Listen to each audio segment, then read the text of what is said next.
di Mekah teh menunggu diberangkatkeun ka Arafah. Di sarariap nungguan diberangkatkeun tanggal 8. Langsung diberangkatkeun tanggal 9 wukuf. Masya Allah. Abdi mah Gusti Rasul Henteu ka Mekah. tetapi jelema di Mekah teh kapan ngadaroa. Sedangkan doa na anu di Mekah nu di Arafah teh di tanggal 8 tanggal 9 moal datang ka misle kabeh diijabah ku Gusti Allah. Ku agungna poe Arafah jelema ngadoa diijabah. Abdi mah pan teu ka ditu, geus abdi puasa sugan bae. Abdi dihijikeun doa-doa nu di Arafah engke bisa nyedot ka puasa abdi. Sakumaha beusi persani we geus sedot. Tah doa jelema nu di ditu ngadoakeun ka nyarana masing-masing oge ka muslimin muslimat sadunya sugan bae abdi keur puasa mah. Tuh. Ja abdi mapan ka ditu henteu. Kemudian atuh hayeuna mah kitu abdi mah jaga we henteu di dieu. Geus bae atuh abdi mah rek puasa abeh akur ganjarana. Kumaha teh cak Kangjeng Nabi? Cak Kangjeng Nabi masyaallah. Fa innalaka bi kulli yaumin tasumuhu adlam mi'ati raqabatin. Sanyanyana tetep ka anjeun. Anjeun dibere ganjaran unggal poe nu ku anjeun di puasaan eta sabanding jeung ngamerdekakeun 100 abid sapoe.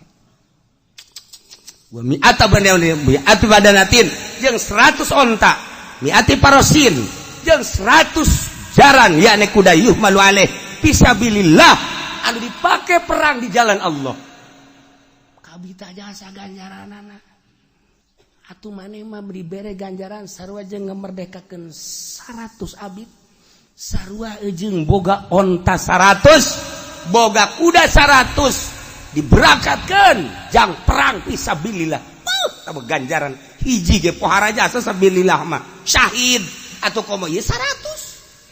Tah nu bantak lamun jelema Ngis dibejaan ganjarana model kitu haju teu daek puasa goblok. Goblok tah. Nah, madak dek dileukeun awas. Awas ke minggu hareup lamun kadeuleunah teu popoyong kodan lemes teu leuleus berarti teu puasa. Geus kuduna kieu nyiduh korenganan keluar di majelis mah ngarokok. Ieu nu matak dicaritakeun ge supaya daek puasa. Lain lalagaan ganjaran masyaallah.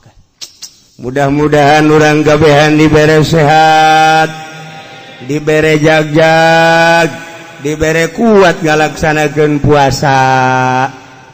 Poean kahiji tanggal hiji Perbo. Ieu lamun urang puasa ghafarallahu fi. Lantaran poe eta teh Allah ngahampura ka Kangjeng Nabi Adam alaihi salam. Kangjeng Nabi Adam diturunkeun ti sorga. Kemudian ka India, negara India. Langsung sujud dihampura ku Gusti Allah tanggal hiji haji. Bisman soma dzalikal yaum ghafarallahu lahu kulla dzambin. Saha jelema nu puasa tanggal hiji bulan haji dihampura sakabeh dosana eta jelema. Ya Allah ya Rabb. Poean kadua istajaballahu doa Yunus alaihi salam. Kangjeng Nabi Yunus kabur ti nagara kitu Yordan. Idinya Kangjeng Nabi Yunus berangkat naik kapal lantaran henteu izin heula ka Allah di negara Ninawa. Kangjeng Nabi Yunus disiksa ku Allah dengan cara diragagkeun ka laut. Diragagkeun ka laut tapi lauk nun geus dititah ku Gusti. Hei lauk, tambah aing ngaran Yunus, poe ieu dek dibalangkeun. Caplok ku sia, awas ku sia, lecet, siksa sia poe. Wah, cak Kangjeng Nabi cak lauk nun waduh aing mah tilok kos kieu sebenarnya mah. Ieu mah bahaya jasa cak kieu. geus kieu bae salat. Begitu dibalangkeun geus langsung salat we ka jero laut. Cak Kangjeng Nabi Yunus, jaim mah jero laut. Ieu hatena ieu.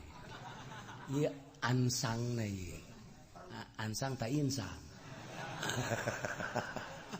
Les ya sok jasa abong jualan lauk teh ya. Nah, geus kita badongengna Kangjeng Nabi Yunus mah. Akhirnya Kangjeng Nabi Yunus dikaluarkeun fa akhrajahu min batil hud. Dina tanggal 2 haji dikaluarkeun. Terus sakumaha orok kaluar ti rahim indung. Teu daya teu upaya, masyaallah. Mantak man soma zalikal yaum kana kaman abadallaha ta'ala sanatan lam yasillah bi ibadatillah tarfatain. Sajelema nu puasa poean kadua maka Allah bakal mere ganjaran percis kos jelema ibadah ka Gusti Allah sataun teu maksiat sakicep-kicep acan. Geus dikitu-kitu ge tetep bae aing kuat moal nya ieu. Aing puasa ulah ieu nya. Mangkaning aing mah di pasar. Mangkaning aing mah di pabrik geus uji bae nya. Kurang yakin. Kuduna yakin aing mah paeh geus pokona. Tilok aya dongengna puasa paeh. Lah geus pokona puasa gitu. Datang ke jam 10 caknya nadu. Letik jasa kayakinan ada. Poean katilu Stajaballahu fihi doa Zakaria alaihissalam. Allah ngaijabah kana doa Kangjeng Nabi Zakaria. Mendak man shoma dzalikal yaum istajaballahu doa. Sajelema nu puasa tanggal 3 bulan haji, lamun pun tapenta ka Allah langsung diijabah. Geus tanggal 3 asal urang puasa poe eta menta diijabah. Ngan aya nu dibere langsung di dunia, aya nu diengkekeun di akhirat. Masalahna beusi teu kuateun di dunia. Dibere tak aju dipake abrut-abrutan. Cak Allah moal aing mendingan engke bae di sorga. Nah, engke di sorga teh ya. Urang teh kieu anu poe eta aju ngadoa mah. Begitu asup ka sorga, nah ieu mah ganjaran-ganjaran anu sejen. Nah ieu mah waktu maneh tanggal 3 bulan haji menta hayang dunia, hayang ka beuli mobil. Nah ieu ganjaranna tah mobil kijang tah.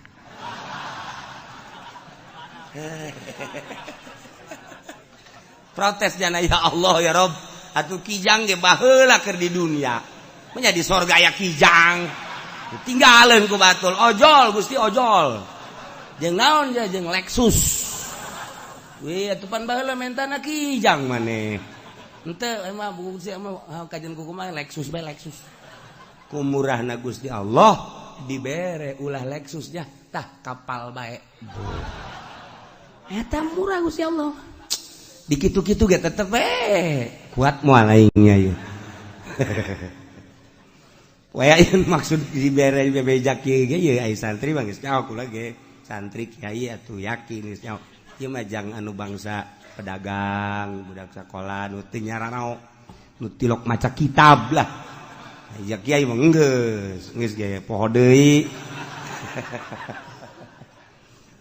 ieu mah mepelingan ieu mah poean kaopat al yaumul ladzi wulida fihi Isa alaihi salam. Kangjeng Nabi Isa dilahirkan tanggal 4 bulan Zulhijjah. Geus atuman soma dzalikal yaum.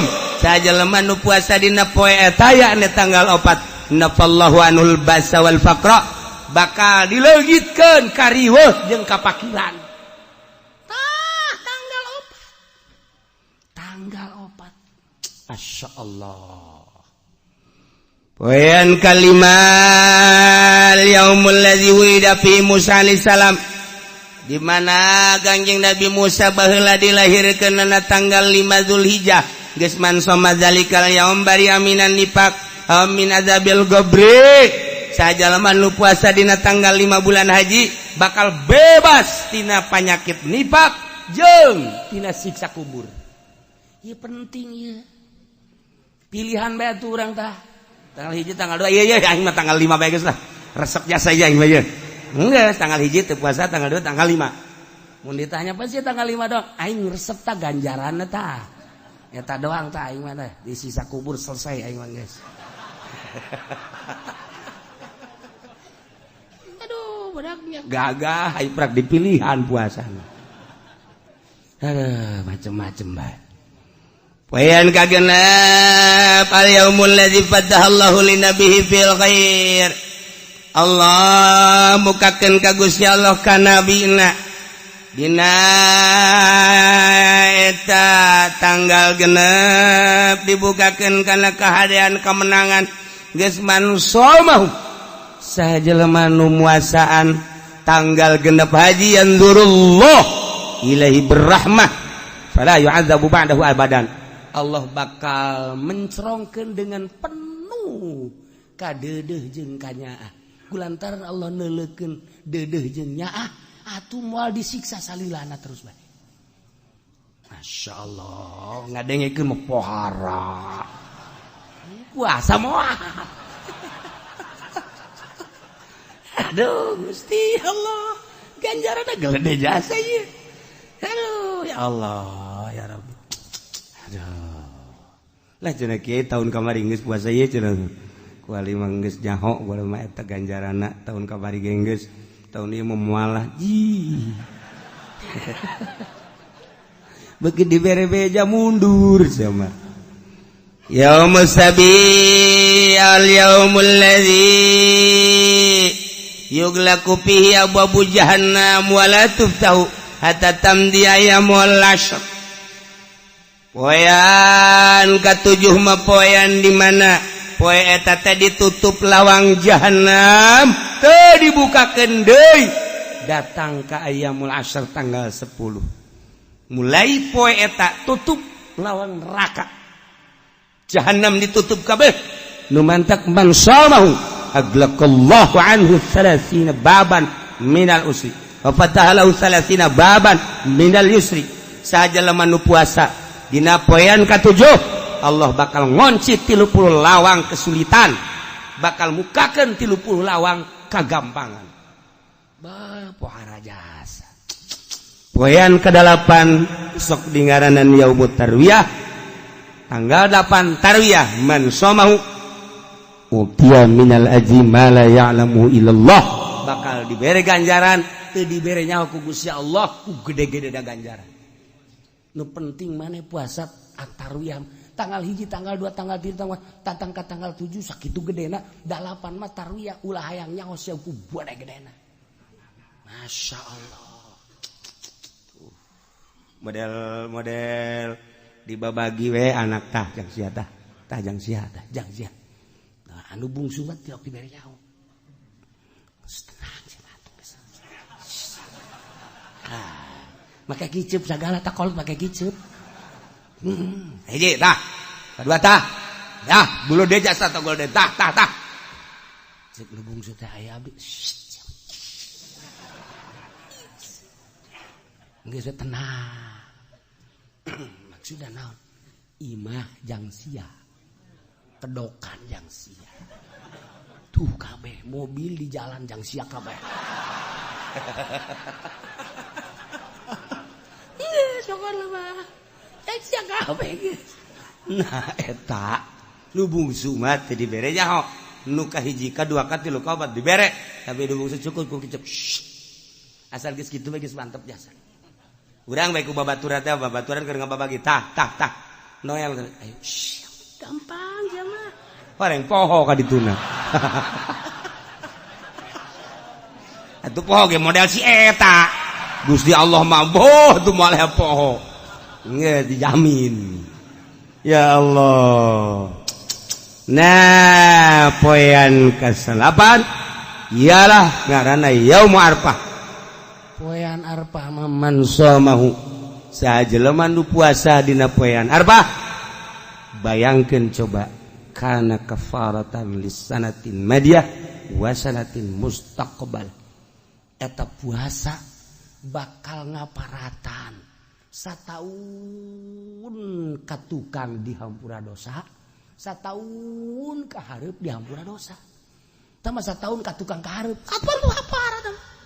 ka tukang satahun ka hareup satahun geus anu kamari segala Noel si Mbak segala ngabonceng si jahe eta ku puasa ye beak kabeh geus beak kabeh geus aduh mantap puasa arbah satahun ka tukang satahun ka hareup nah geus puasa arbah tah menang 15 poe haji ngebonceng jahe deui di hampura kos kieu mah aing geus puasa geus siapa tolong Allah karim geus tinggal tanggal 10 mah tanggal nu tadi dicaritakeun poean kurban urang berangkat ke masjid siapkeun mencit kurban boga meuli kebo sapi teu boga embe teu boga kotok jago urang boga duit kotok jago sabaraha teh hargana kotok jago nu bagus sabaraha hargana hah 50 wah tilok meuli maling teh mah Masya Allah masa 50.000 aing nggak borong gos gitu mah ini kotok jago set bagus pencit set asakeun beres asakeun embrakeun di tengah imah panggil pemajikan jeung anak ya urang korban ya cak anakna baha ai korban mah didikeun ka batur dikeun ka sa atuh kanu susah di negara ieu sanu leuwih susah abah sia nyaho sak anak dah heueuh oge nya makana ye sia sok macem-macem lembur ieu pang susahna abah sia geus benar beres heuh atuh kitu mah bah beres niat korban geus asan dilaksanakeun nu eta Gusti Allah nah ieu mah maksudna dicaritakeun padahal unggal tahun urang supaya tergugah deui padahal mah geus nyaraho komo nu sok maca kita mah kajeun iman nambah keyakinan jeung kesempangatan dalam rangka urang ngalaksanakeun Assalamualaikum warahmatullahi wabarakatuh.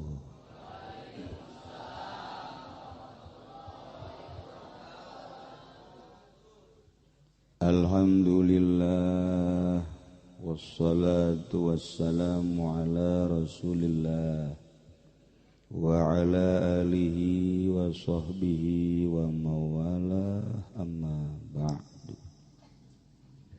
وقال الله تعالى في القرآن الكريم وهو أصدق القائلين أعوذ بالله من الشيطان الرجيم وذكر فإن ذكرى تنفع المؤمنين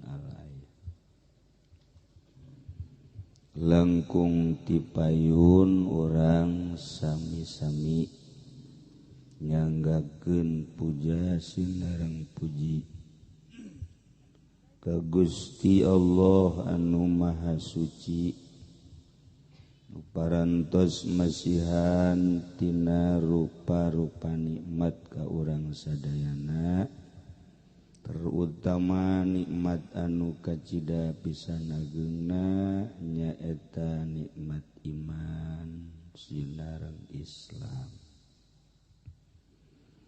Shalawat sinareng salam mugia dilimpahkeun ka junjunan alam Kangjeng Nabi urang Kangjeng Nabi Muhammad sallallahu alaihi wasallam katut ka para kaluargina oge ka para sahabat-sahabatna rauh para tabi'in atsba tabi'in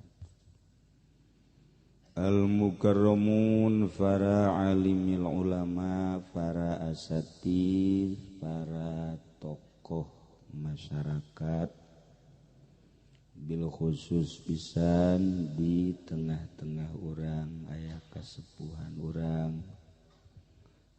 Abah Haji Bading oge para qori termasuk anu garendut araraya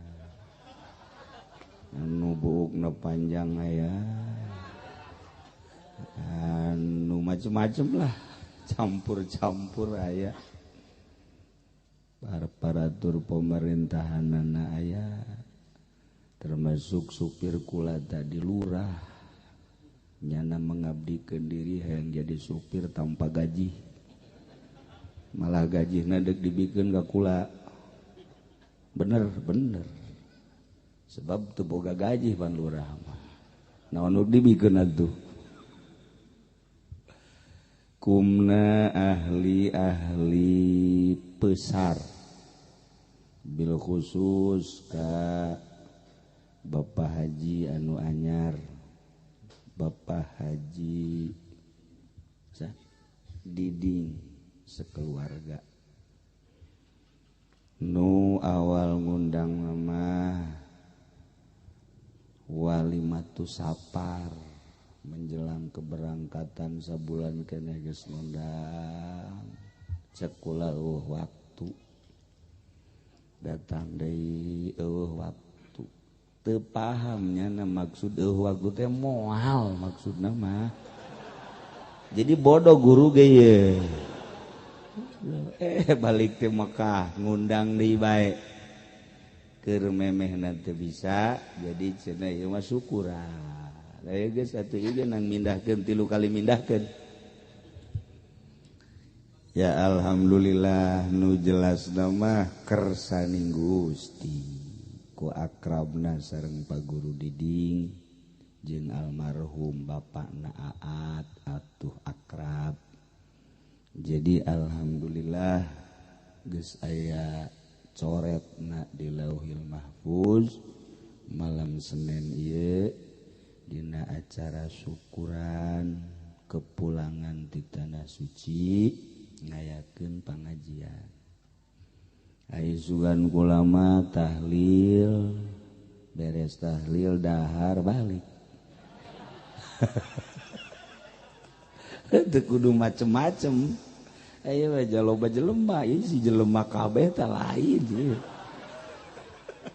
sok rempan campur jeung jurig tapi bangunna jelema janya ai rupa nama wallahu alam jero nama sebab nu rupa jelema aya anu rupa jelema jerona jelema aya nu rupa jelona rupana jelema jerona mau aya nu rupana jelema jerona buaya darat pasti aya anu rupana jelema jerona pecang aya nu rupana jelema jerona kuntianak ieu macam-macam orang urang lamun bacaan kitab nu nerangkeunana ahli batin Imam Ghazali misalna Imam Qushairi misalna ngerenyed hate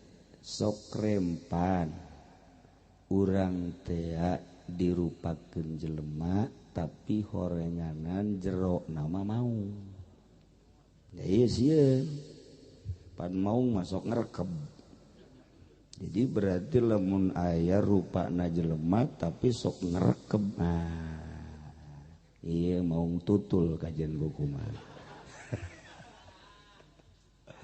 gitulah dongeng-dongeng ahli batin ngeri sebenarnya kurang kadang-kadang di kiai-kiai di ustad-ustad orang jero nama preman iya nu ngeri gitu ai preman aju luarna preman mata matu geus biasa neraka bagianana ai kiai marupana kiai tapi jerona preman eta kan bingung cek malaikat ka sorgakeun apa ka narakakeun ayeuna le udeng-udengna udeng-udeng sorga ayeuna le batinna preman neraka asana nyana digantung badan hukuman.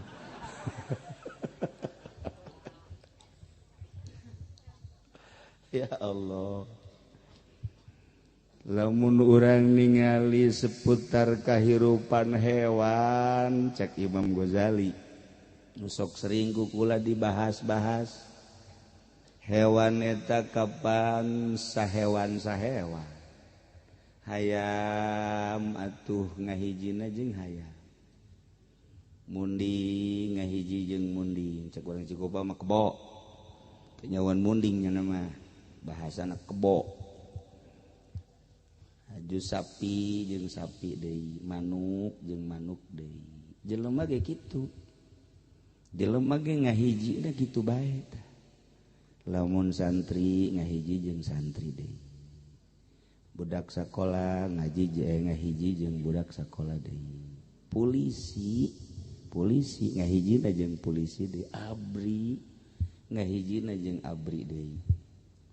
Jadi eta ruang lingkup etalah anu boga penilaian kurang ditilai kajeun teuing nya ngomongna dalil jeung hadis bae tapi teu daek ngahiji jeung ahli-ahli masjid eta munafik jelema teh eueuh di Cikupa mah eueuh aya ge di Bojong KTP nama orang besar eta babari gan nilai jelema mah pan sok aya teh jelema dalilna hebat jasa tapi teu daek ngahiji jeung ahli masjid ngahijina teh jeung bola nu dikitu-kitu teh na bola naon ngaranna teh bilang atuh nyahoan urang dieu aya teh eueuh di dieu coba hayu ulang abong sia burut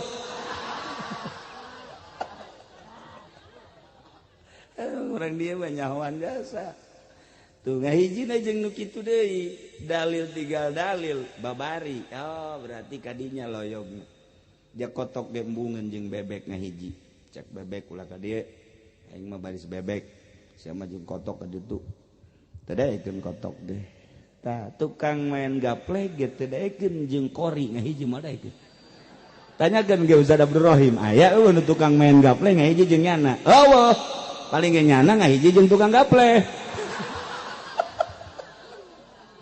sewaktu-waktu tama itu ngahiji ka dieu ngahiji ka ditu moal tetep moal bisa moal betah sebab kula bae katamuan ye katamuan lamun osok ngararaji tamuna betaheun ngobrol jeung kula betah kori betah ngobrol jeung kula nyaritakeun qiraat ustad kiai betaheun asa ulah ki Golkar bae lah teu betaheun nya tetep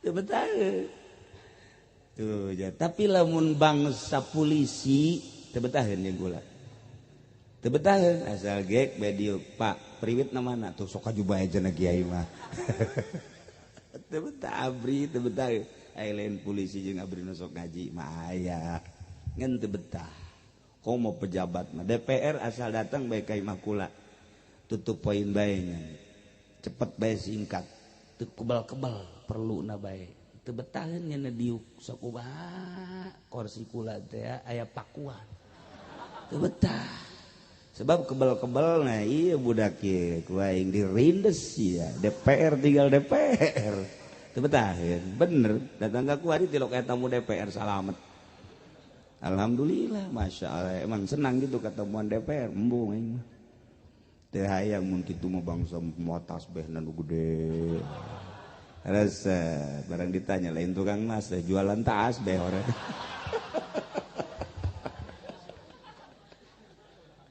Ya Allah ya Rabb.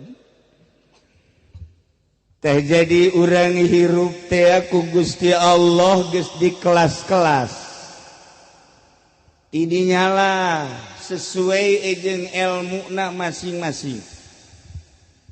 Maka setiap jelema bermaksud belajar kana hiji ilmu Allah selalu ngayakeun guruna ilmu naon bae Allah selalu ngayakeun petunjukna.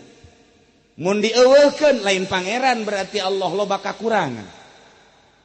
Allah geus jieun wawakil jelema butuh ngaji amil, aya engke guruna jang magahan amil. Hiji jelema butuh ngaji jurumiyah, aya engke guruna jang ngaji jurumiyah. Butuh ngaji mantek alfiyah, aya engke guruna moal datang ka eueuh. Butuh ngaji sapinah, aya guruna. Butuh ngaji Fathul Muin, aya engke guruna. Butuh ngaji hitung-hitungan, 1, 2, 3, Haji Diding. Guru SD-nya na. Geus santa masih kene nya ngaguruan. Masih. Kepala guru.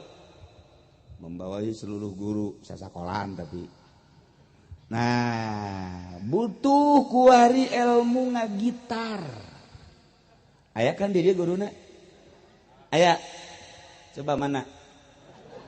Cepat. Aya ta guruna aya. Butuh kuari main gaplek. Aya eueuh di dia guruna. Aya kajen kumaha ge moal datang ka eueuh. Ditebak ditunjuk wae ge aya ye. Aing nyaho kara. Sebab kadeuleu di dia balak genepan. Mual datang ka teu kajahoan.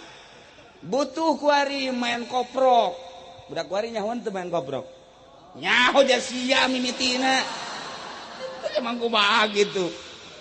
Ya atuh kepala koprok teh naon kadang-kadang. Atuh bejana urang peusar mah. Butuh kuari ilmu catur. Oh ambalaya tamah tuh. Ka ustad-ustad bisa pencatur. Ieu kuncung, ieu benteng, ieu kuda, ieu mantri atuh nyahoeun. Babari teh mah kos kitu mah. Hayu hayang ilmu naon selalu aya. Ilmu politik atuh geus puguh jaba aya sakolanana. Ilmu ekonomi jelas sama aya universitasna. Budaya ya kitu keneh kuari. Kiai cenah di peusar mah butuh ilmu teluh, aya keneh bae. Guruna aya moal datang ka eueuh. Kajen kukumaha ge aya bae. Masya Allah, sing seleber ke belah kaler, beda jangan besar eta mot, harurung sagede endog. Guruna aya bae. Allah maha sagala-galana naon bae nu ku urang dibutuhkeun ilmu, selalu Allah mere guru. Ya Allah ya Rabbi. Lau anal mu'min ala kullati jabalin, lamun sanyana hiji jelema mukmin di luhur gunung, di puncak gunung. Laqayaballahu lahu aliman yuallimu. Niscaya Allah bakal netepkeun guruna anu bakal ngawurukan ka manehanana. Ilmu naon bae aya. Tinggal kumaha urang milihna. Kieu cenah ieu mah butuh pelet. Ya pelet deui. Ka Haji Bading. Hayang pelet naon pokona aya. Teu kudu ka Ki Haji Bading teh mah peletna teu kudu. Ya ka Haji Nasir. Aya nya pelet mah babari. Hayang pelet Jepang berarti mio. Naik kapan sa? Teu kudu kasep-kasep asal boga kijang laku. Kasep tapi teu boga sepeda-sepeda aja moal laku sia. Eta pelet anu mujarab eta. Loba di Cilongok nu kasep teu laku. Di Peusar loba jasa nu jore jasa cek ulah mah potongan eta mah sarua eujeung anu di ditu teh tuh di Cisoka teh naon kana solear. Tapi boga jana. Waduh laku jasa. Masya Allah. Kapeungbeureumman jelema kabeh. Nah ieu mah keur carita jelema yang boga ilmu naon selalu aya guruna. Maha besar Allah. Maha kaya Allah. Maha segala-galana. Mun dieuweukeun lain pangeran. Maka kulantaran selalu aya guruna sing hade urang neangan guru teluh jelema belajar teluh kayak ngahijina jeung ahli teluh deui. Guru remi nyana boga murid belajar kartu remi engke ngahijina jeung tukang remi deui. Guru gapleh boga murid nyana gapleh entak bakal ngahiji jeung gapleh deui. Guru catur boga anak murid ngahiji jeung para catur deui. selalu kitu bae kajen ku kumaha ge tergantung kumahanya na belajarna iraha di mana saha guruna kadinya ngahijina. Nah nu mantak sing hade ge ieu urang guru teh sing hade maka di peusar mah campur-campur barang asup ke ka peusar teh ka ambeu da lain deui kan ka ambeu aya teluh ka ambeu aya nu tukang zikir ka ambeu aya tukang maca sholawat ka ambeu lain deui lamun urang asup ka hiji kampung loba nu maca sholawat tenang hate tarariis lembur teh urang asup ka hiji lembur aya nu sok zikir beuh leuwih ti sagala-gala tenang barang asup ka lembur eta ge senang hate perasaan indah asup urang ka lembur eta aya jawara tukang mabok lain deui hareudang padahal mah cuaca tetis tapi kala luar kesang hareudang ieu jawara ngamuk ka jeung hukuman jawara takos kitu lamun di lembur eta aya anu sok magahan penca lain deui muridna ge ngahiji deui jeung tukang penca eta di dunia bae kos kitu di akhirat sing hade aya bendera-bendera urang teh bakal neuleuh di bendera di akhirat teh nu bakal tuturkeuneun urang masyaallah kari indah jasa ke di akhirat bendera urang benderana la ilaha illallah Muhammadur Rasulullah berarti bendera ISIS sabendera di akhirat sih ada ulah neangan bendera Golkar cilakas ya digiringkeun ka jahanam sia ulah neuleuh bendera PDI komo tong mah waduh bahaya bacana ieu mah pet 3 bae hasarua bae eueuh nu bener buktina kuari lain deuk ngaberesan bangsa jeung negara ribut masing-masing neangan kursi ieu atuh meuli bae tadi dihareup sangat kunaon ribut tuh kan lamun nya ge partai ieu deuk jang bangsa jeung negara partai ieu bangsa jeung negara ieu sarua atuh urang mah sebagai rakyat nempokeun nyana nu bakal ngalaksanakeun nu dipimpin ku Jokowi mantak naon musyawarah jeung para syaiton yu urang bangun ieu bangsa jeung negara ayu supaya kapanggih lain ternyata horegan lain nu mantak kitu ge nah sedih urang kos kitu horenganan ujung-ujung lain deuk ngurusan urang peusar lain deuk mencatan urang peusar supaya kalaluar getihna deuk disedot ku nyana Dracula berarti geus lamun urang deuleu DPR eta teh lain deuk ngurusan urang Dracula engke mun aya DPR sasalaman selamat Dracula sia ka aing nyebut Dracula aing mah caki uci aing bepan nu disedekeun sia ngambung be dah iyalah urang teh engke bakal neangan bendera di akhirat tetapi nu paling indah sekali mah jelema anu menunaikan ibadah haji sanggeus menunaikan ibadah haji dengan baik sesuai syarat jeung rukunna boga predikat yana haji mabrur ngajaga nyana kamabruranana nu cak Kangjeng Nabi al hajjul mabrur laisa lahu jazaun illal jannah kadeleuna mah turun ti kapal Garuda kadeleuna mah turun ti kapal Arasu di Arabia kadeleuna turun ti kapal berbagai kapal horenganan eusina ahli sorga teh masih kene utuh luar biasa datang ke lemburna masing-masing 40 poe cekolot baheula mah ulah ka mamana lantaran ahli sorga menta doana urang kanyana menta doana urang kanyana sebab di ditu tas lulumpatan mengejar berjamaah boga tempat sameter persegi gejangnyana salat geus indah jasa balik datang ka dieu deukeut masjid boro-boro lumpat adzan ge teu kadenge ieu mah di ditu mah di Bojong di pesar mah leuwih tibatan Bojong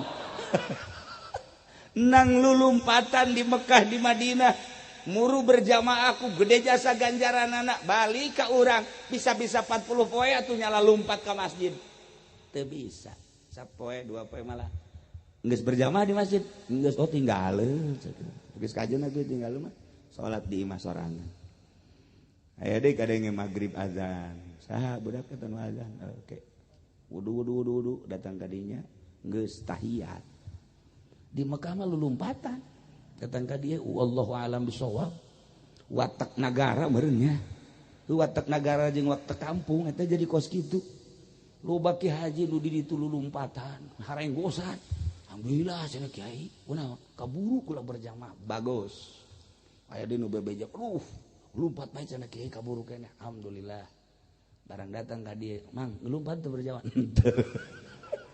malah can salat datang ka kuari sial meureun teh budak teu eta hese nah kajeun ladan damah ieu hajjul mabrur masyaallah nu kos kumaha si haji mabrur ayarji'a khairan mimma kana sepulangna ti tanah suci sapulangna ti Mekah leuwih bagus timatan memeh can ke Mekah jaga kamabruranana nu tadina teu ngaji jadi daek ngaji nu tadina make kopiah kuari make helm ningkatnya na tadina teu make kopiah nu tadina tilok salat berjamaah nu tadina teu make rawatib qobliyah jeung badiah jadi make nu tadina putus jeung dulur kuari nyambung nu tadina putus jeung tatangga kuari jadinya rambung moal kebel deui pikiranana aing hirup ieu tinggal nungguan ajal doang moal dihambur-hambur ku aing umur geus 60 bejana umat Kangjeng Nabi mah teu jauh ti umur Kangjeng genep 3 genep 4 genep 5 kurangna teu jauh leuwihna teu jauh jarang sampikeun ka 100 tahun komo cara nabi-nabi baheula sampai ribuan tahun jarang aing mah dek ngajaga haji we tah eta mabrur ieu mah saminggu ti Mekah geus ngabonceng si Mbak ya Allah ya Rabbi aju ngaboncengna diendut-endut di remna siap Gusti Allah nu agung eueuh logak eueuh naon di rem pan eta mah belon eta urang peusar kunaon kos kitu tah sih si mbana ge kageteun kok direm aya logak mana logakna eueuh kadeuleuna logak koreng susuna gede Masya Allah mana teh haji ka mana eta haji tuh Gusti Allah nu agung eueuh sih di besar mah ieu keur carita di negara di Lampung eueuh di besar tak ieu haji mah bro kiai kaindahanana kumaha eta di akhirat kaindahanana di akhirat teh batur teh neangan bendera timimiti bendera Kangjeng Nabi Adam Kangjeng Nabi Idris Kangjeng Nabi Nuh berbagai bendera datang ke bendera Kangjeng Nabi Isa alaihis salam aya bendera Kangjeng Nabi urang Kangjeng Nabi Muhammad sallallahu alaihi wasallam benderana nu tadi la ilaha illallah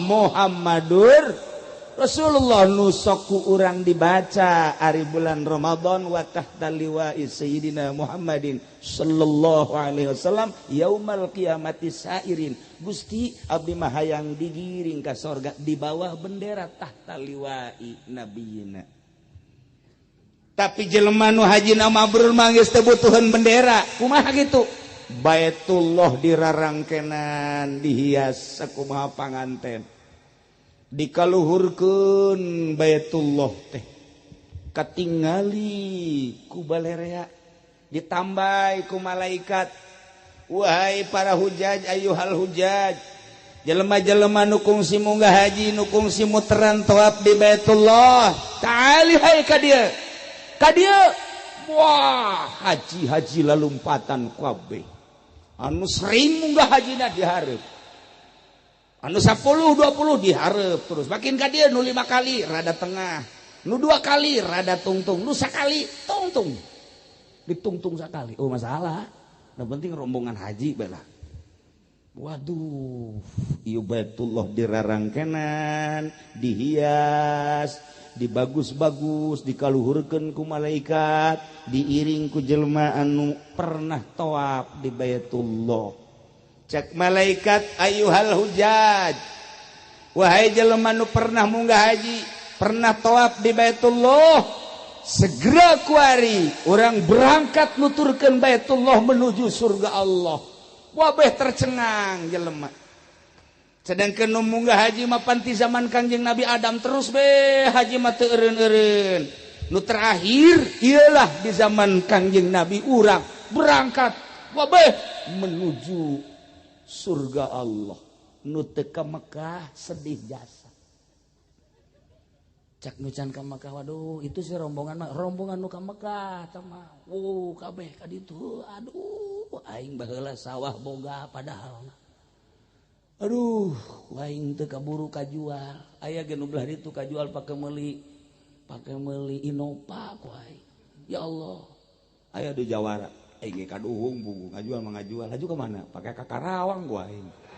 Waduh nyaho kitu mah aing ka Mekah.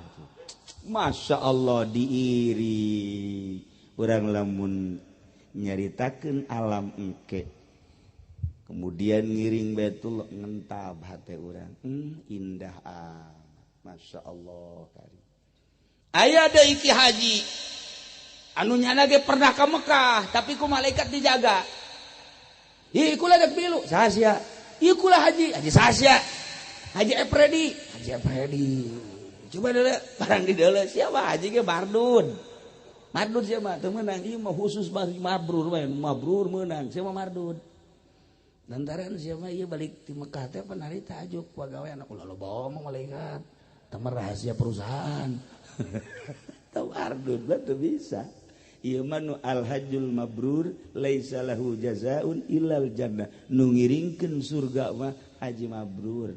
Haji Mardud makan ditolak ku Gusti Allah. Nu mantak sing hade urang ngajaga haji.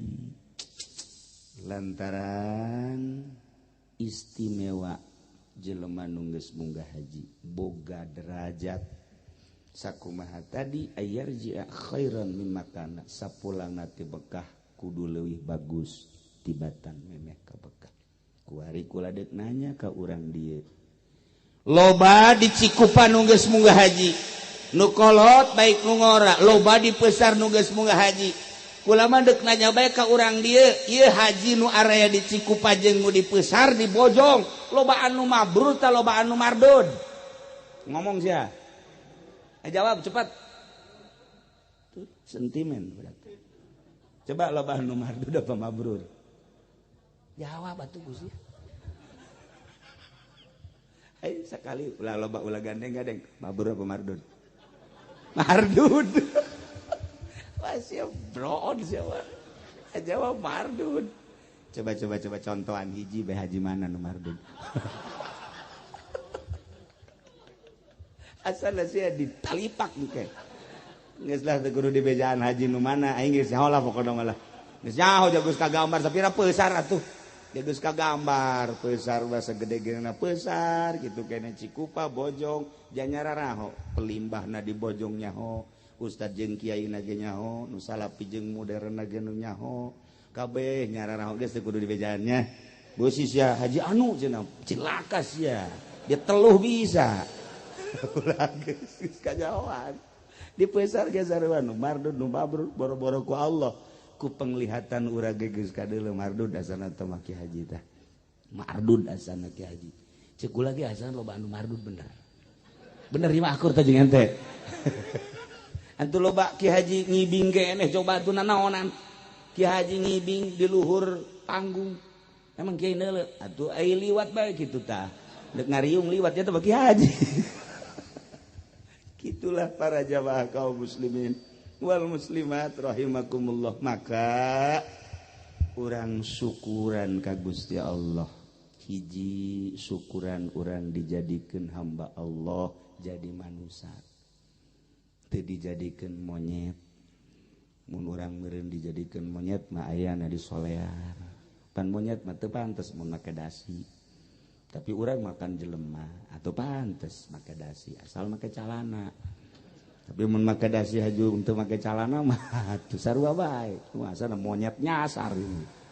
Nah kadua sageusna dijadikeun manusia urang dijadikeun manusia nu beriman mahal iman sebab boro-boro sasaha paman Kangjeng Nabi ku anjeun. Begitu Abu Jahal muriang, Abu Lahab muriang. Kangjeng Nabi ngalayan pan kadinya. Di dieu aya Abu Jahal, Abu Sufyan. Kangjeng Nabi ngalayan ku sebab paman. Bahkan cek syariat lain Abu Jahal, lain Abu Lahab, Abu Thalib nu ngurusan Kangjeng. Abu Thalib nu ngurusan Kangjeng. Mam, geus tanggung jawab abdi di akhirat diusulkeun ka Gusti Allah nu penting memaca 2 kalimat syahadat. Ngalieu Abu Thalib ka Kangjeng dek maca 2 kalimat syahadat, kumaha cek Abu Jahal? Aju bae. Ieu agama nenek moyong urang mah nya dek dilepaskeun. Ngileuk ka Abu Jahal seuri nya. Tuh. Balik ku Kangjeng Nabi mang urusan kasalahan-kasalahan di dunia geus tamat tanggung jawab abdi di akhirat ku abdi diusulkeun patali jeung kakarabatan nu penting mang maca 2 kalimat syahadat. Yuh ku abdi rek ditungtun asyhadu an la ilaha illallah wa asyhadu anna muhammadan rasulullah. Hayu geura endek ngomongnya endek endek kos kitu. Abu Jahal haju bae. Ieu mah kadena dihadiran ku kula. Mutu dihadiran ieu mah syahadat ujianana 3 kali ditegor ku Gusti Allah sebab Kangjeng Nabi sedih neuleu Abu Thalib paman ku anjeun teu baca 2 kalimat syahadat. Turun ayat Muhammad innaka la tahdi man ahbabta walakinnallaha yahdi man yasha. Sanyana anjeun teu bisa mere hidayah. Boro ka batur, boro sa Mekah sa Madinah, boro-boro sa Mekah sa Madinah, komo sa dunia. Urang Cikupa urang besar lain ente lain anjeun nu mere hidayah. Innaka la tahdi man ahbabta ka jelema nu ku anjeun dipake ka cinta. Paman sorangan ge teu bisa maneh mere hidayah. Walakinnallaha yahdi man yasha. Tetapi Allah anu mere hidayah ka jelema nu dikersakeun ku Gusti Allah. Ceri Kangjeng Nabi hos pamanna teu maca 2 kalimat syahadat. Pamanku anjeun teu maca 2 kalimat syahadat. Abu Jahal mamang sorangan ngalawan ka Kangjeng Nabi. Abu Lahab kitu keneh tertera dina Al-Qur'an tabbat yada abi lahabi wa tab dan selanjutnya. Tetapi urang nu aya di Pesar, nu aya di Cikupa, di Bojong, di Belaraja, Pasar Kemis jauh jarakna ke Mekah jeung ke Madinah. Zamana jauh baheula tahun 1400 tahun anu silam urang mah tetep maca 2 kalimat syahadat indah jasa. Mantak mun lain ahli sorga jeung moal daek di diuk di dieu. Moal daek diuk di dieu ieu nu dariuk di dieu ahli sorga. Ulah ka amin. Buahnya buah henteu. Tapi nu jelas mah urang insya Allah syukuran dijadikeun manusia.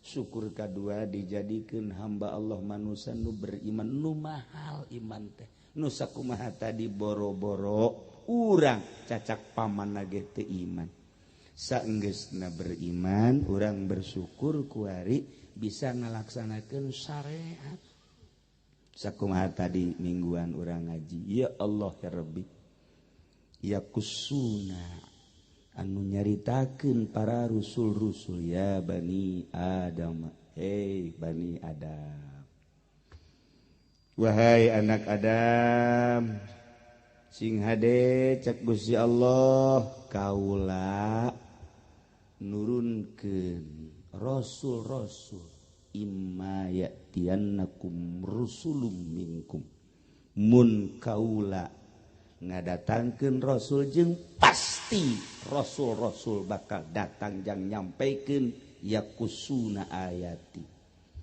anu nyampaikeun ayat-ayat syariat-syariat urang kuari enggeus datang informasi ti Kangjeng Rasul melalui guru-guru urang nyaho wajibna salat nyaho wajibna puasa nyaho wajibna zakat nyaho wajibna munggah haji. Ieu teh kapan menang ti Kangjeng Rasul melalui guru-guru urang bersyukur alhamdulillahirabbil alamin saenggeusna urang bersyukur dina syariat kurang bisa ngalanjutkan mun hoyong ibadah leuwih mantep deui neangan guru jang supaya ngabeberes batin.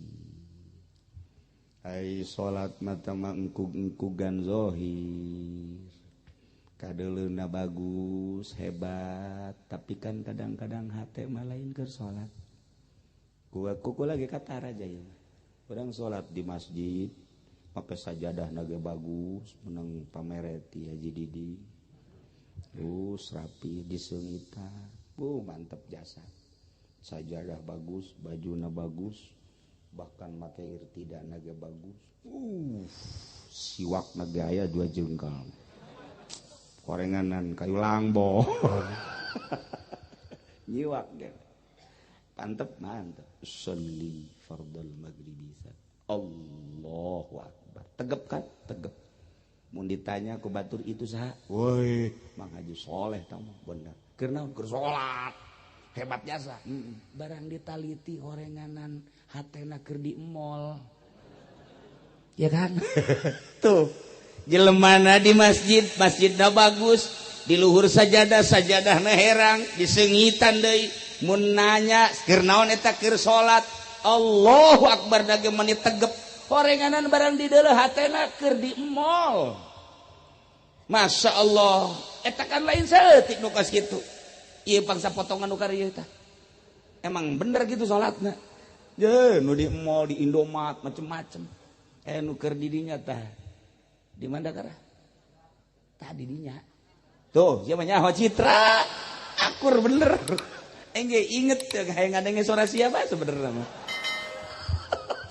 Citra ya Allah ya Rabbi atuh penghuni Citra iya keneh nu di masjid jelemana ieu nu di Citra jelemana ieu mun aya orkes jelemana ieu keneh aya film ieu keneh mentak malaikat bingung isi ka manakeun ja aya bae di mamana gerak orang salat di luhur sajadah nu bagus hatena mah di Citra hatena di Puri hatena di Indomaret hatena di macem-macem di kantor di warung di pasar Masya Allah jangan bebener eta mun teu di barapihan moal bisa kajen kumaha ge carana kumaha cintakeun heula ka ahli Allah anu geus bisa khusyuk sebab nukos kitu mah okos penyakit lepra kumaha penyakit lepra mun urang ngadegetan ka penyakit lepra osok naon ngaranna nular urang dedeketan bae jeung tukang main gaple sakali 2 kali nular ge nular eta sih kumaha main gaple kieu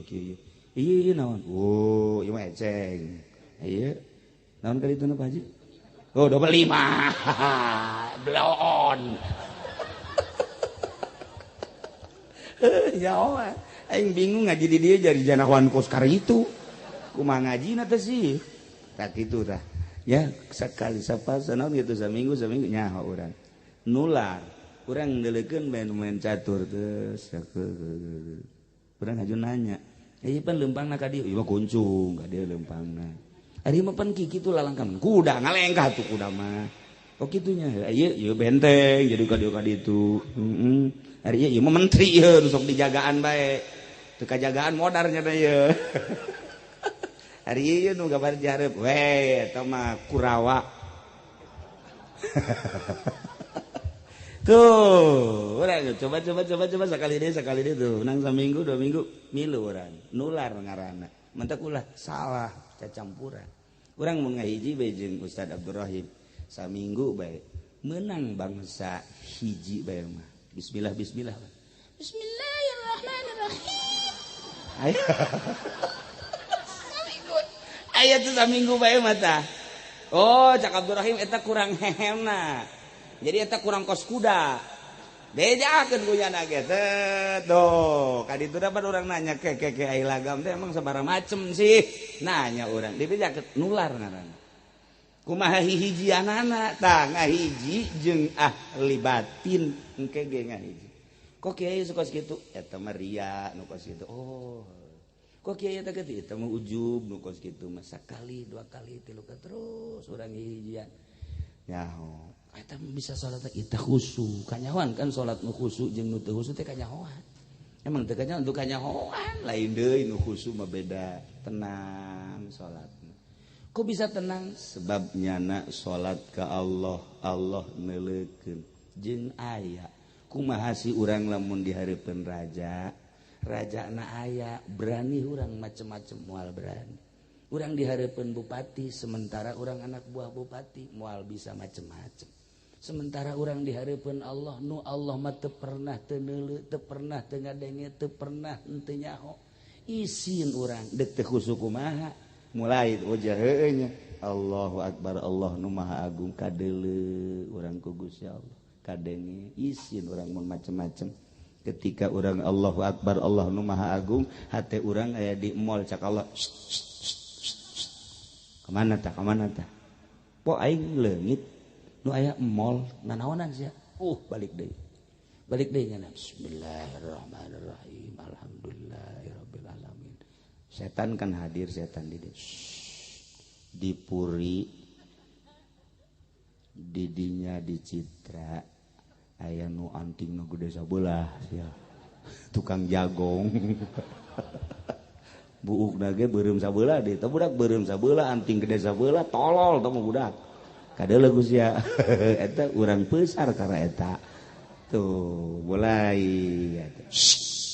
Gusti Allah nanaonan teh kituna urang balik deui lamun asa dideuleukeun ku Gusti Allah asa dikajahokeun ku isin urang ka Gusti Allah ngan moal bisa sakaligus lalaunan engke urang ngahiji deui jeung ahli khusyuk dicas ngaranna engke aya deui nempel balik urang hijian deui dicas ngaranna dah kos kitulah terus makin lila makin nyaho makin karasa makin nyaho makin karasa engke dibere Allah nu mere nama teng mantep gitulah para jamaah kaum muslimin wal muslimat rahimakumullah nah iyalah bersyukur ka Gusti Allah ulah salah ngahartikeun syukur teh hartina ngagunakeun seluruh nikmat kanu mere nikmat digunakeun sesuai jeung aturanana urang boga mata nikmat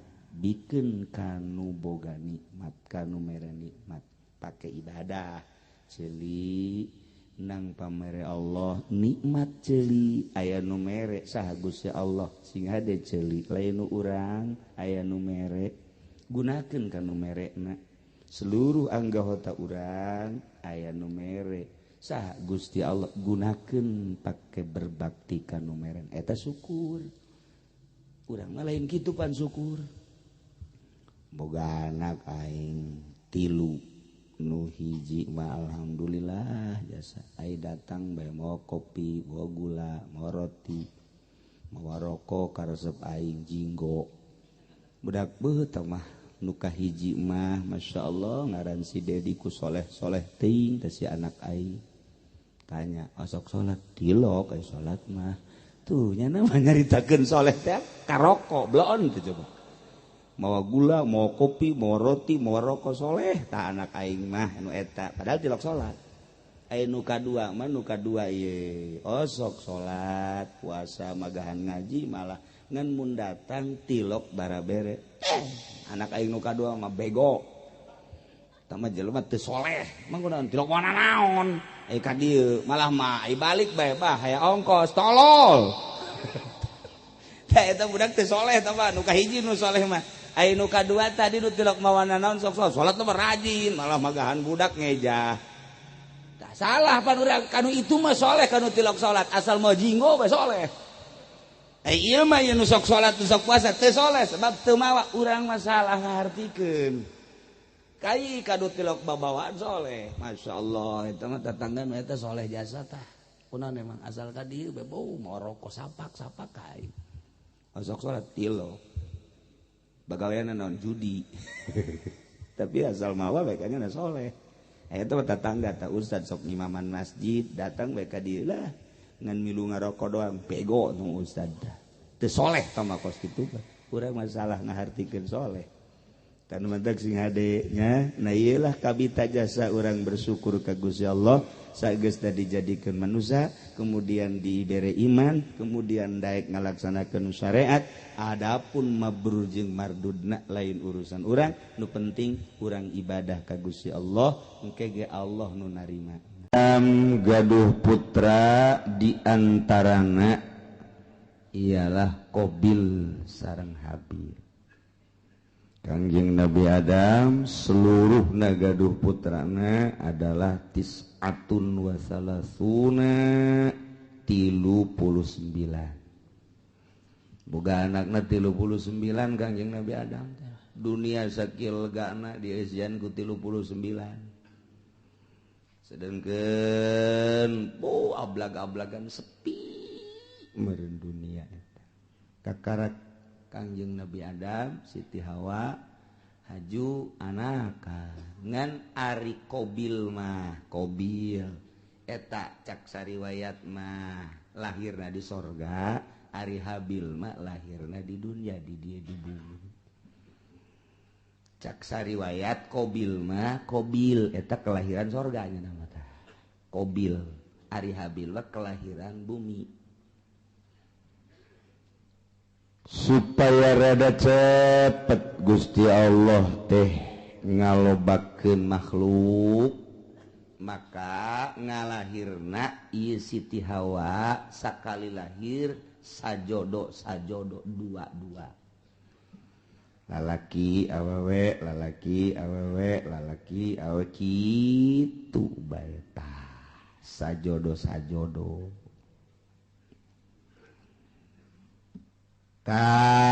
kabeneran Qabil mah ngajodokna ieu jeung hiji awewe nu ngaran Iqlima gelis ai Habil sajodokna jeung Labuda rada kurang gelis modal berbes lah gitu rada kurang gelis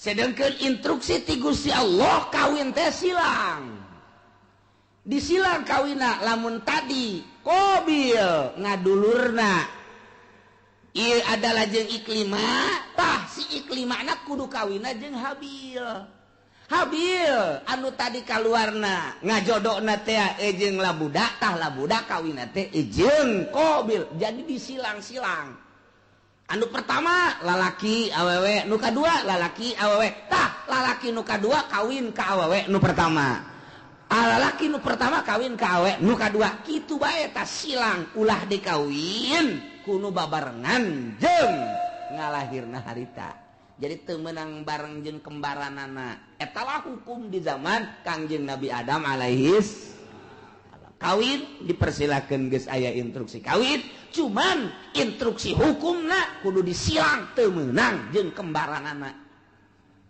eta hukum mulai tadi dijata lantaran begitu diinstruksikan kawin umur kakarak 20 tahunan kabeh ge instruksi ti Gusti Allah kawin seperti eta sak ki Qabil kakakna ngeunah bae sia Habil dikawinkeun ka kembaran aing geulis ka papan ayeuna si bayi kawin ka kembaran sia ieu dideuleu atuh kulit ya berebes lah cak urang berebes emang ulu geulis gitu di berebes tah eta kos kitu tah jadi kurang naon gitu amperna kurang naik Qabil jol teh iblis datang ka jero hatena mulai ta iblis ge pan diusir di sorga leuwih ti heula pan iblis wah ini cak iblis bakal ngangguan asup ka jero hatena bil siapa pan kelahiran sorga sarua jeung aing mulia urang atuh Habil onam kelahiran bumi India urang mah lain deui mulia tuh nu mulia ulah sok kawin kanu jore penghinaan mungkin nu timbul tetep mulia mah kudu kanu geulis bae mun kawin kanu jore mana teuing engke jelema jeung ke kadituna anak incu oh Qabil mah kawinna kanu jore tah eta kan isin tabil cak jurig pugu cek jalan teh atuh pugu embung ieu ge eta mah abah ngomong cenah hukum-hukum ti Allah eta bohong sebenarnya mah eta bohong eta eueuh ti dituna eta mah kabisa abah bae abah teh deudeuheun ka Ki Habil ka adi sia nu mentek dikawinkeun kudu ka kembaran sia nu geulis ai sia nu kakakna nu kelahiran di ditu kudu kawin ka adina Habil eta teh lain ti Gusti Allah kajeun kumaha ge bibisaanan bapa sia Adam ngaranna instruksi ka ditu demo apa ka ditu kamari kan demo ka Jakarta demo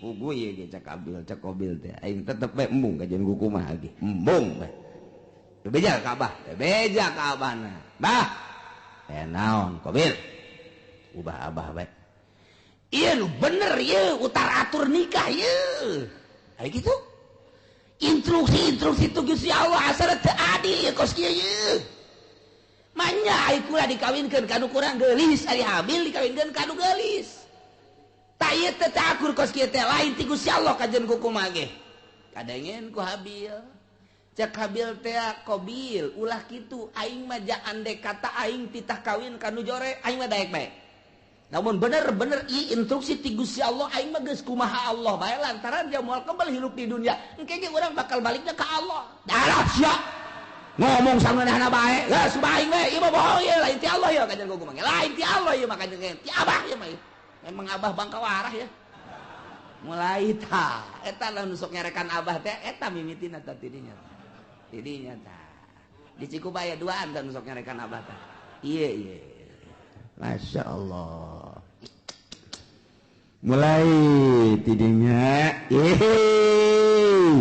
cak Kangjeng Nabi Adam ita amarallahu Allah marintah ayu zawija Qabila labuda ukhtabil wa zawija Habil yaqlima eta teh instruksi ti Gusti Allah cak Kangjeng Nabi Adam anjeun Qabil kudu kawin kala budak dulur Habil kudu kawin ka dulur itu Qabil ngaran iklim instruksi Allah teh bisa cak Qabil kajian kumaha kula mah embung kajian kumaha tetep kula mah sakali embung sebab ieu kula mah teu percaya bahwa ieu teh hukum ti Gusti Allah teu percaya mulai kakarak aya sakituan ge hukum Allah geus ditentang.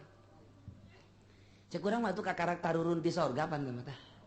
Saeutikan keneh jelema teh tah. Atuh mantak naon narurut ka Kangjeng Nabi Adam. Henteu tah geus mulai henteu nurut. Ya Allah. Terus bae iblis teh daekeun leupas ti Qabil. Ieu mah kajian kumaha kudu selesaikeun masalah ieu. Selesaikeun ieu mah lamun terus-terusan kieu pan isin ka kadituna ieu isin urang. Ike banyak Qabil kawin jeung nu jore aya Habil kawin jeung nu eta isin gengsi urang mah panturunan sorga moal aing cenah moal kajeun gua tetep bae teu hayang aing mah ajeun geus kieu kumaha kajeun kumaha ge urang pokona pas ini bae heula tah tidinya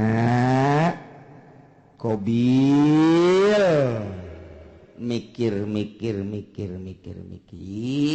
pas ini unggal poe sakumaha ucing jeung anjing asal kapangiwong kaki Qabil teh kaki Habil teh tuntutanana Qabil luar biasa lobana Qabil mah kakakna Habil adina Habil mah nurut bae aing lah kumaha bae sabodo Allah nu penting mah urang mah ibadah nuturkeun aturan Gusti Allah Subhanahu wa ta'ala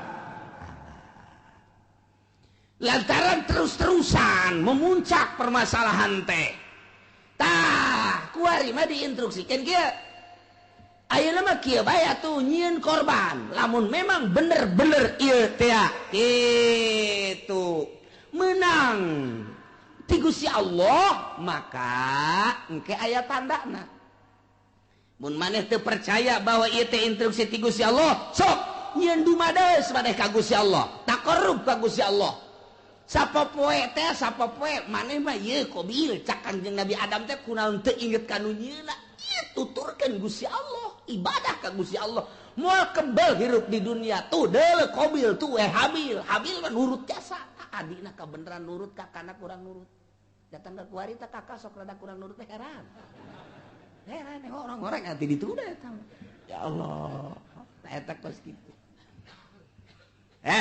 yes nyen korban kuari mah nyen korban naon nu dikorbankeun ku maneh Qabil ulama supaya Gusti Allah narima ka kula de korban lantaran kula mah petani hasil tani bae ayo kira kumpulkeun maneh Habil naon kula mah lantaran pangangon embe kibas kula mah cirina naon cak Qabil ieu bahwa korban ditarima ku Gusti Allah jeung teu ditarimana engke cak Kangjeng Nabi Adam lamun ditarima bakal turun langsung ti langit seuneu set engke ngalahap anu ditarima mun anu maneh Qabil ditarima beak engke garing dihakan seuneu dilentab seuneu lamun nu ieu anu ditarima nu kono Habil nu embe beak seuneu kitu bae oke cek nyana jadi geus iya dikumpulkeun ku nyana harta-harta hasil tatanian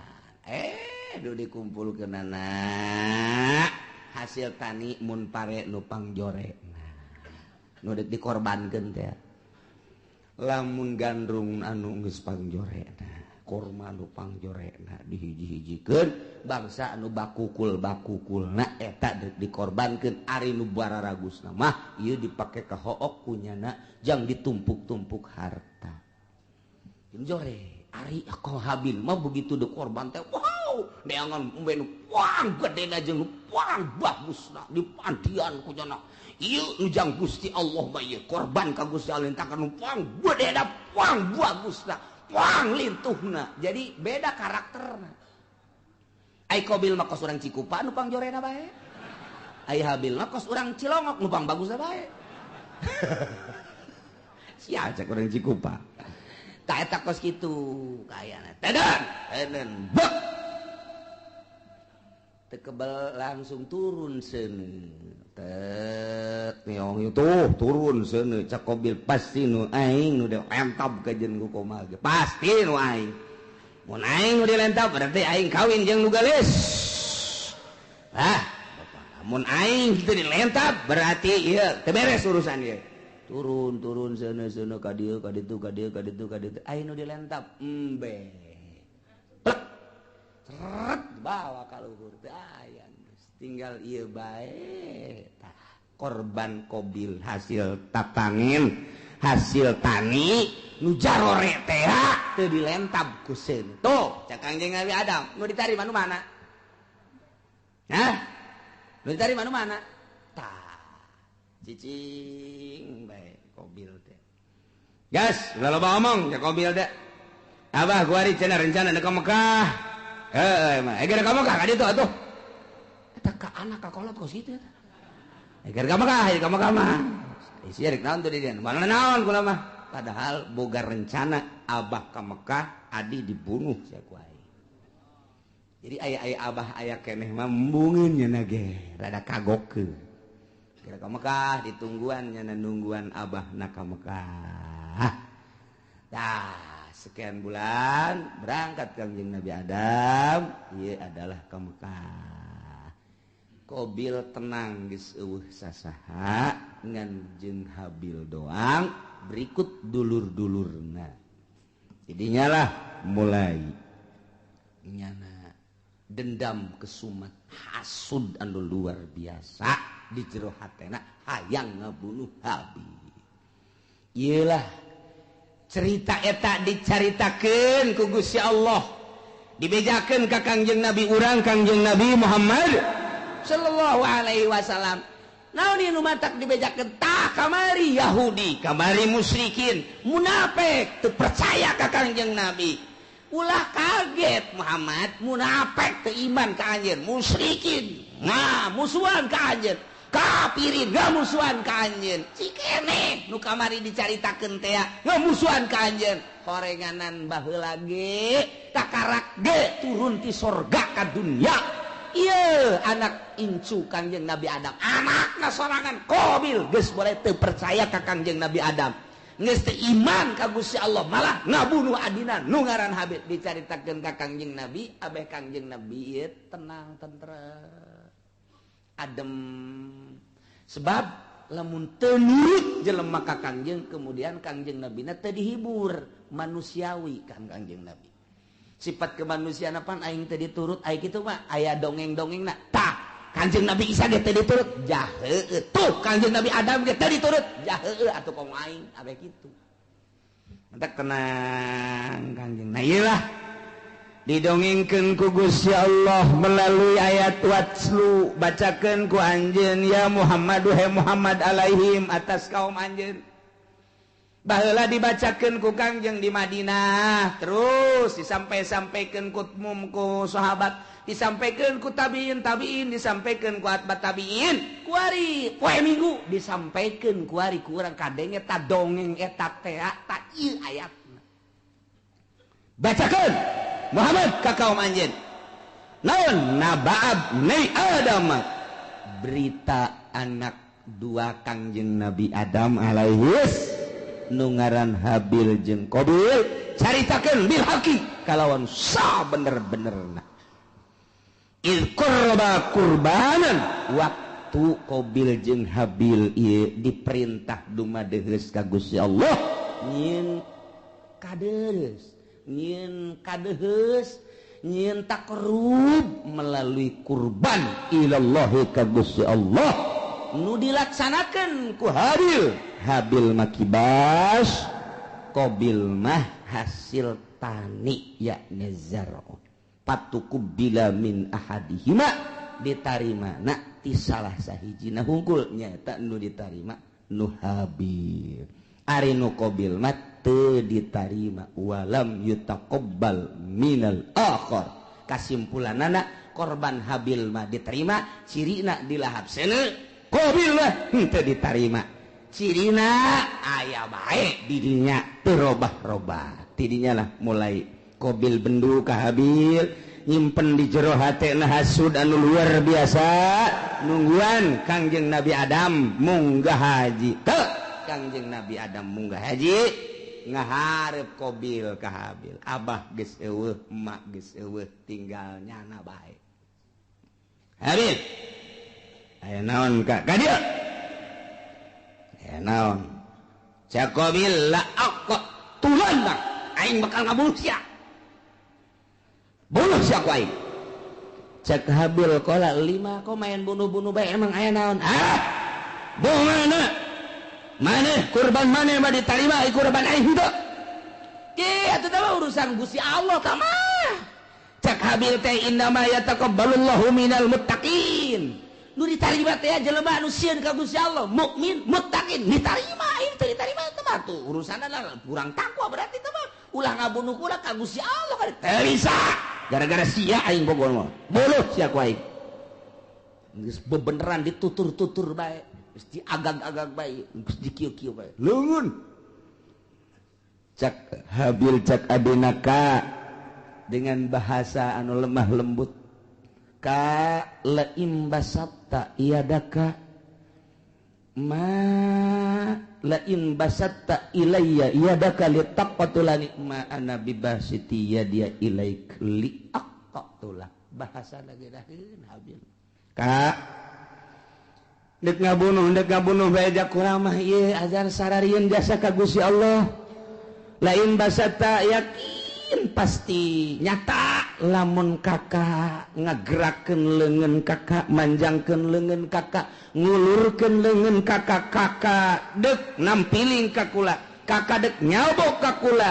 kakak dek kaburuh ka kula ma ana bibasiti yadia ilaik kuring memual kudu males uluran tangan kula memual nyabok ka kakak kula memual ngabunuh di eueuh saeutik terbersit di jero hate hayang ngabunuh eueuh saeutik hayang males kakak ngabunuh kula mah dek cicing bae kakak nampiling kula mah cicing bae kakak dek jawab kula mah cicing bae pokona mah kula memual ngabunuh sama sekali silakan kumaha kakak bae lantaran ini akhafullah rabbal alamin sieun jasa ka Allah eta Habil mah bahasana anu luar biasa Inni uridu an tabu abi ismi wa ismik fatakuna min ashabin nar. Cak Habil tiasanya na kaula teh ieu adalah sieun jasa ka Gusti Allah lamun sampekeun ka kakak ngabunuh ka kula atuh meureunanan seakan sing kuring teh kula teh ieu berharap kakak teh ke bakal balik ka akhirat teh mawa dosa kula jeung dosa kakak sorangan memeh ngabunuh kula ge kakak geus loba jasa dosana ditambah jeung dosa ngabunuh ka kula duanana dibawa ku kakak engke kakak di akhirat fatakuna min ashabin nar atuh engke bakal jadi ahli neraka. Ta ieu bahasana luar biasa aya bahasa inni uridu an tabua sanyana kaula ngarepkeun kana yen babalik berarti boga harapan lain boga harapan lantaran eueuh maksud males ngabunuh seakan kos nu mengharap nyana teh dibunuh lain mengharap dibunuh urusan dibunuh mamangga kumaha kakak ngan kula henteu ngamaksud dek ngabunuh lantaran Kangjeng Nabi ge al-qatil wal maqtul finnar.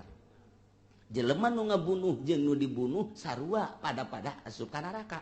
Lamun anu dibunuhna boga niatan hayang ngabunuh. Mantak cak Kangjeng Nabi teh al-qatil wal maqtul finnar. Nu ngabunuh jeung nu dibunuh asup ka neraka.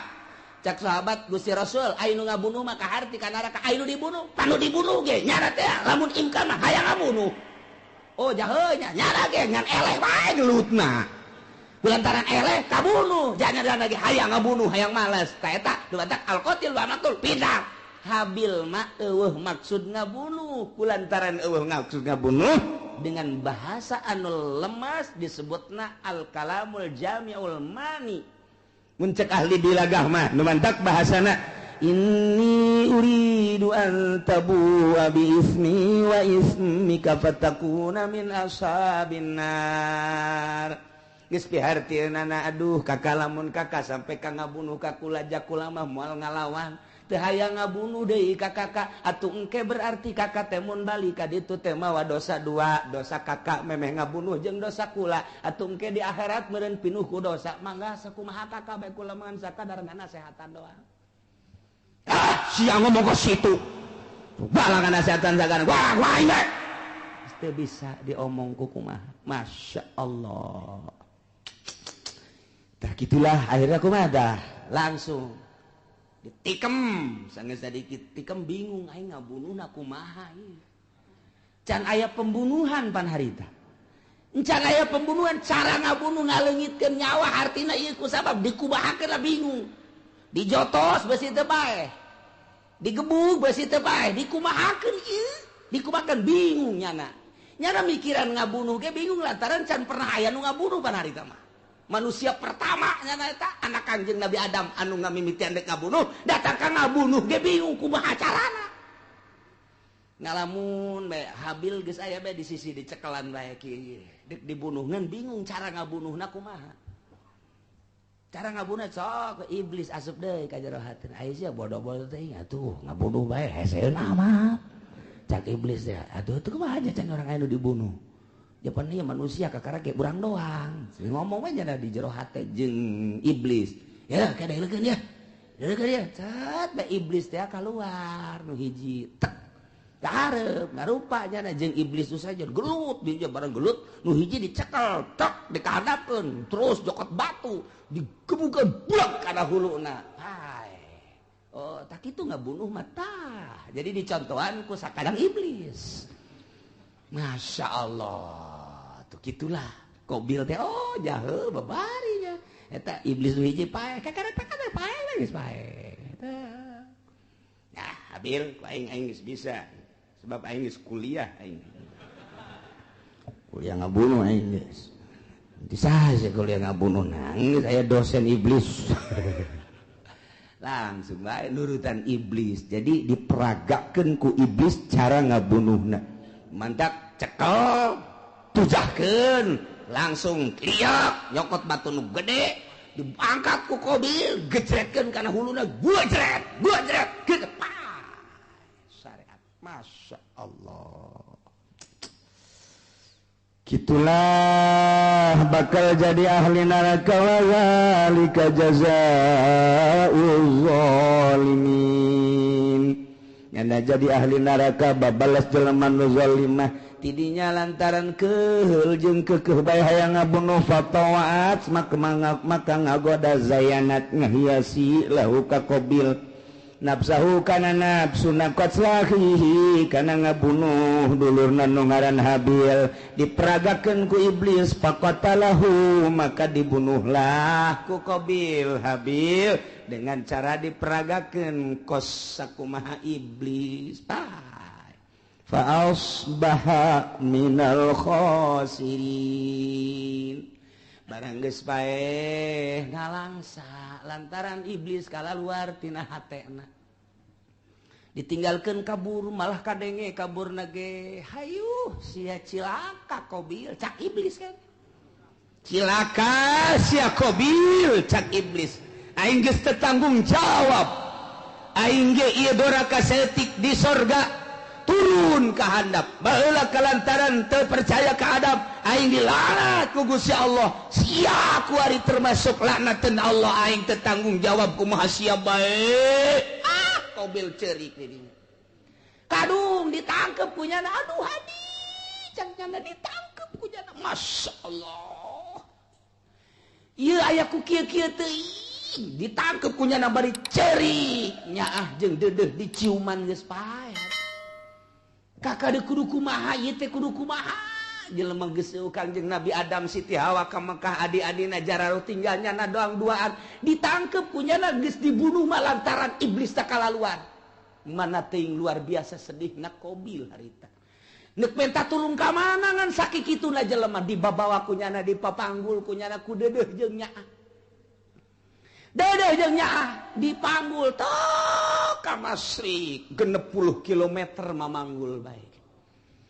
dipanggul deui ka Magrib 60 kilometer bulak-balik lantaran deudeuh jeung nyaah masyaallah kudu dikumahakeun atuh ieu adi diciuman deui dipanggul deui dicium deui dipanggul deui dicium deui dipanggul deui eta sakitu geus luar biasa 40 poe cek sakol maki kituan bage iblis asup deui geus dibunuh mah ulah sakaduhung-kaduhung moal hirup deui kajen ku kumaha moal hirup deui kudu kumaha tuh ieu kalanjutanana fa ba'asallahu ghuraba wallahu a'lam